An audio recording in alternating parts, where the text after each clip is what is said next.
ധർമ്മേന്ദ്ര ഒരു പാട്ട് വെച്ച് തന്നാൽ ഞങ്ങൾക്കൊന്ന് എന്റർടൈൻ ചെയ്യാമായിരുന്നു. ഇതൊരു പഴയ കഥയാ. പഴയെന്ന് പറയുമ്പോ ഒരു 10-27 വർഷം മുന്നേ. ഇതാ ഇവിടുന്ന് ഞങ്ങളുടെ കഥ തുടങ്ങുന്നത്. ഇതാ ഞങ്ങളുടെ വീട്. ഇത് പപ്പ, അമ്മച്ചി, സാന്തച്ചേച്ചി, ചേട്ടായി, കുക്കു, കുട്ടു, പിന്നെ ഇതാ ഞങ്ങൾ. പക്ഷെ കഥാനായകൻ ഞാനല്ല, ഉണ്ണിമോളാണ്. ഉണ്ണിമോളും ഞാനും തമ്മിൽ 6 വയസ്സിന് വ്യത്യാസമുണ്ട്. ഉണ്ണി ഉണ്ണി ഉണ്ണി എന്ന് വിളിച്ചുകൊണ്ടിരുന്ന എന്നെ അടിച്ച് കുഞ്ഞേച്ചിയാക്കി. പിന്നെ അതാണ്ട് വീടൊതുക്കും ഉണ്ണിമോളാണ്. വീട്ടിലാണെങ്കിൽ വിളിപ്പേരുള്ളത് ഉണ്ണിമോക്ക് മാത്രം. പിന്നെ പോരാട്ടത്തിന് വെള്ളിപ്പേരുള്ള എപ്പോഴും ഉള്ള ചോദ്യം, എന്റെ സുന്ദരി എവിടെ ഇരിക്കുന്നു, ഇനിയിപ്പോൾ ദേഷ്യം വേണം, വേറെ എന്തെങ്കിലും വേണോ, ഇതൊക്കെ തന്നെ ധാരാളം. ഇത്തിരി ഡീസന്റ് പാർട്ടി ആയതുകൊണ്ടാണോന്ന് അറിയത്തില്ല, സ്കൂളിൽ വിട്ട് കഴിഞ്ഞ് ഉടനെ പുസ്തകം എടുത്തൊട്ടിരിപ്പാം. ഇത് കാരണം എനിക്ക് എപ്പോഴും അടി കിട്ടും. ഈ കിട്ടുന്ന അടിയൊക്കെ ഞാൻ ഓർത്തോർത്ത് വെച്ച് ചാൻസ് കിട്ടുമ്പോ കൊടുക്കും. പക്ഷെ അതിനുള്ളത് അപ്പാപ്പം എനിക്ക് അമ്മച്ചിയുടെ കയ്യിൽ നിന്ന് കാപ്പി കൊണ്ട് കിട്ടാറുണ്ട്. അതൊക്കെ പോട്ടെ. അങ്ങനെ ഇങ്ങനെ അല്ലറ ചില്ലറ കുരുത്തക്കേടും ഒക്കെ ആയിട്ട് നടക്കുമ്പോഴാണ് ഇടുത്തി വീണ പോലെ 10ാം ക്ലാസ് കഴിഞ്ഞ് കുഞ്ഞേച്ചി കോഴിക്കോടേക്ക് ട്രെയിൻ കയറുന്നത്. 2 കൊല്ലം കഴിഞ്ഞ് കുഞ്ഞേച്ചിനെ ഡിഗ്രിക്ക് ചേർക്കാൻ വേണ്ടി ഞാനും പോയി. ഒരാവശ്യമില്ലായിരുന്നു. കോഴിക്കോട് വരെ പോയി കുഴിക്കടിയും കൊണ്ട് തിരിച്ചു വരും. ആരും ഇല്ലാതെ ഞാൻ നിന്നത് 5 കൊല്ലം. വെക്കേഷൻ വിസിറ്റ് മാത്രം. പിന്നെ ജോലി കിട്ടി ബാംഗ്ലൂർക്കും പോയി. പിന്നെ ഇടയ്ക്കിടയ്ക്ക് വിളിക്കും, ക്യാഷ് അയക്കും, ഞാൻ വാങ്ങും. അങ്ങനെയായി ഞങ്ങളുടെ ഡീറ്റെയിൽസ്.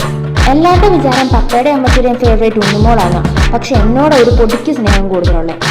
ഉണ്ണിമോക്ക് ദൈവം പണ്ടേ അറിഞ്ഞു കൊടുത്തൊരു കാര്യവാ, no over thinking, only under thinking. ഒന്നും ചിന്തിക്കത്തില്ല. പണ്ട് ചാച്ചാന്റെയും മീഡിയാന്റെയും വീട്ടിൽ വരുമ്പോൾ സ്ഥിരം പറയുന്നതാ, ഉണ്ണിമോള് പാപ്പന്റെ കൊച്ചാ, പാപ്പന്റെ കൊച്ചാണ്. അപ്പൊ ഞാൻ സാന്തിച്ച് ആരാ, പുഴയെന്ന് ഒഴുകി വന്നതാ.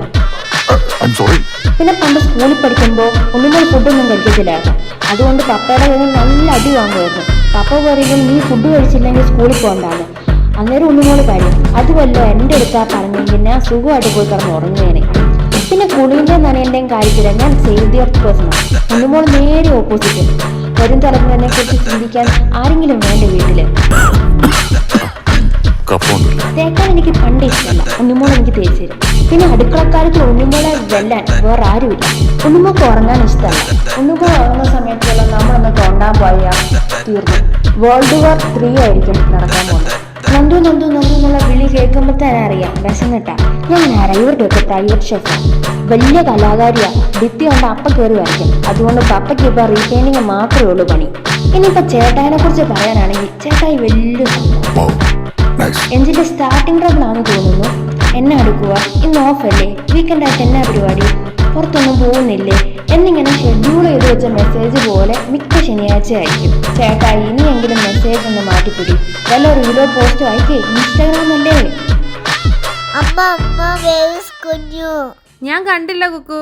ഇച്ചായ ഉണ്ണീനെ കണ്ടോ? ഇല്ലല്ലോ. ഉണ്ണിമോൾസ് കിധർ ഹോ? ഉണ്ണി ഉണ്ണിമോൾ, ഉണ്ണി, എടി ഉണ്ണിമോളെ, എന്നെ പപ്പയെ കിടക്കിടന്ന് വിളിച്ചു പോകുന്നേ. ചെറിയൊരു കാര്യമുണ്ട്, നീ വെറുതെ ഇരിക്കുകയാണ്, നീ ഒന്നിങ്ങി വന്നേ. എൻ്റെ പപ്പയെ എന്നതാ പപ്പ, ആ കൊച്ചവിടെ തന്നെ ഇരിക്കുന്നത് കാണുന്നില്ലേ?